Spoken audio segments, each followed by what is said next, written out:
Résoudre une équation avec Python. Cette semaine, c'est la rentrée et le retour des maths à l'école. Pour certains, cela est synonyme d'équation, d'intégrale ou encore de dérivée. Alors voyons comment Python peut nous aider. C'est parti. Une équation, c'est une expression mathématique qui déclare que deux expressions sont égales. Les plus simples, les équations linéaires, sont de la forme ax plus b égale 0. Par contre, d'autres peuvent être légèrement plus compliquées. Généralement, le but est de trouver là ou les valeurs de x, l'inconnu, qui vérifie cette équation. On peut aussi vouloir étudier la fonction en calculant sa dérivée, son intégrale, ou encore la factorisant ou en la développant. Bref, il y a de quoi s'amuser. Pour nous aider, nous allons bien entendu utiliser une bibliothèque Python. Ce sera SymPy, une bibliothèque libre dont la première version remonte à 2007. La communauté est toutefois encore très active et propose souvent des nouvelles versions. Mais voyons tout cela en exemple. Alors, pour commencer, bien entendu, nous allons installer le package SymPy. Alors, attention à bien mettre SYM parce qu'il existe un package qui s'appelle SIM qui n'a rien à voir. Donc, on l'installe et une fois qu'il est installé, on va créer un fichier Python. On va appeler ça équation par exemple. Voilà. Bien sûr, vous vous en doutez, on va importer SymPy et on va l'appeler SP par exemple. Alors la première chose à faire, c'est qu'il faut déclarer à notre librairie le symbole que l'on va utiliser pour notre inconnu. Bon, classiquement, on va prendre X et voilà, on va lui dire que c'est un symbole et que c'est le symbole X. Et ensuite, on va décrire notre équation. Donc admettons par exemple qu'on veuille l'équation 2x plus 3 égale 0, eh bien on va juste dire équation, on va l'appeler une parce qu'on va en avoir plusieurs, égale sp.eq pour équation. Et dedans, on décrit notre équation. Donc si on fait 2x plus 3, ça va être 2 fois x, notre symbole, plus 3. Et le deuxième terme, c'est l'autre côté du signe égal, donc ici c'est 0. Ensuite, on va lui demander les solutions. Donc sol1 égale sp.solve, voilà. Et on donne l'équation et le symbole utilisé, donc ce qu'on a défini ici. Et on va afficher nos solutions. Voilà, donc là, on a juste décrit de façon simple notre équation 2x plus 3 égale 0. On lui demande de la résoudre. Donc normalement, ça va faire moins 3 demi. Hop, donc moins 1,5. On lance. Et ça fait bien moins 3 demi.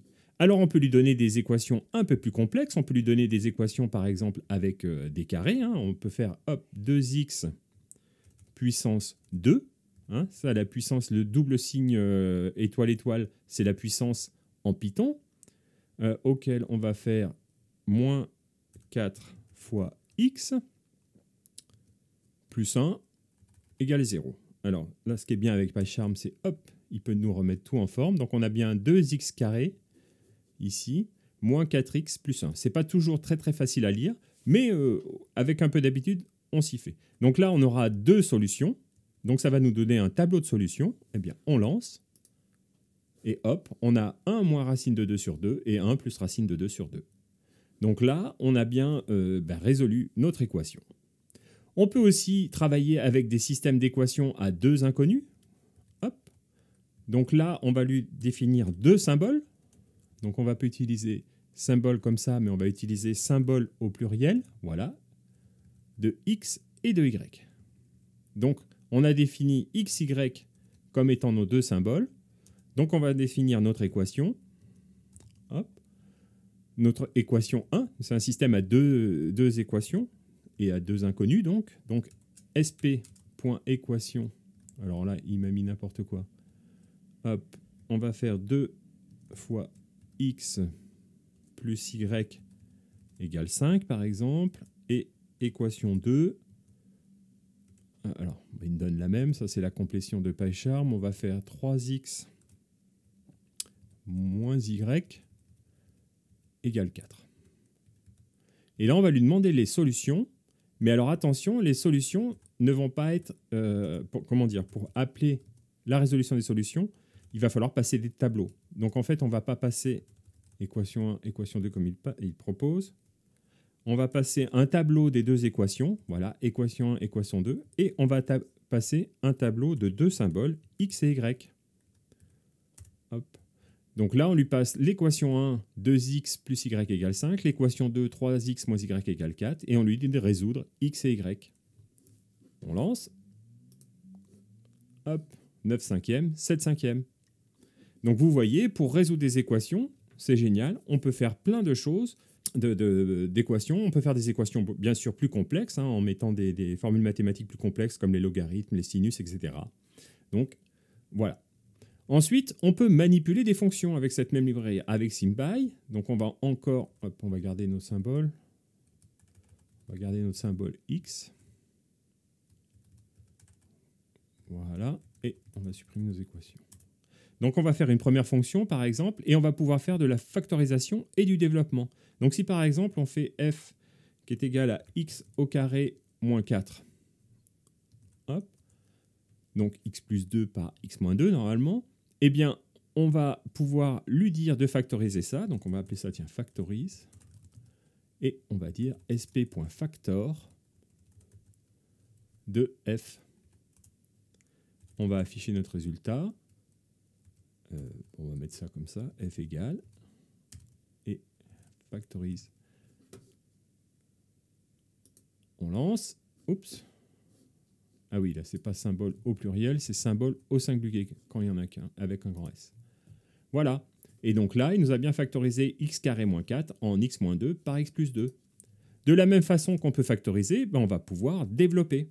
Par exemple, si on prend une expression, hop, g égale, on va dire x plus 2, le tout au carré, plus 3x, petit x, plus, allez, 7 par exemple, hop, voilà. Et bien là, on va dire donc développe, on va l'appeler devel par exemple, qui va être égal à xp.expand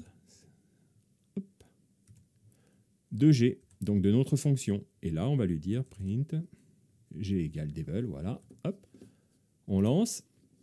Et là, il nous a bien calculé x plus 2 au carré plus 3x plus 7. Et il a même simplifié, parce que hop, il nous trouve 11, il ne nous a pas laissé des termes qu'on pouvait encore simplifier.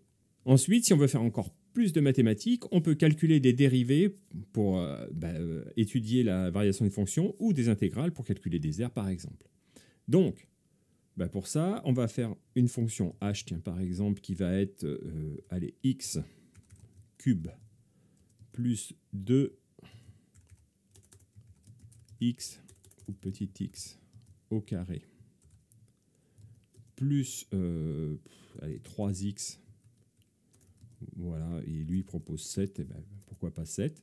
Et bien on peut faire dériver, hop, avec dérive, égale sp.diff, et là donc on donne h,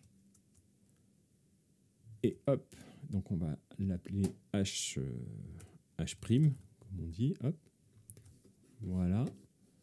Hop. Et donc là, il va nous calculer la dérivée de ça. Donc la dérivée de x cube, ça va faire 3x carré, plus donc 2x carré, ça va faire 4x, etc. Donc on lance, hop, 3x carré, 4x, le 3x devient 3, le 7 s'en va, et on a bien la dérivée. Et de la même façon, eh bien, on peut calculer l'intégrale. Donc on peut par exemple essayer de calculer l'intégrale de notre fonction pour le refaire intégrer.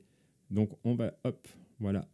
Eh bien, il nous propose, c'est donc integrate pour l'intégrale avec notre variable x. Et voilà, on va afficher integ.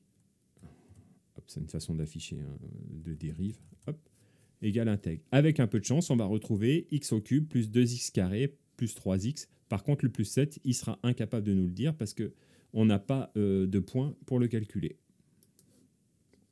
Voilà, donc il nous trouve x cube plus 2x carré, plus 3x, et bien sûr le 7, il est incapable, il faudrait avoir un point pour calculer cette constante. Voilà, vous savez maintenant comment manipuler et résoudre des équations avec Python. Amusez-vous, expérimentez, et n'hésitez pas à partager dans les commentaires. À très vite pour une nouvelle vidéo sur une question informatique en moins de 3 minutes.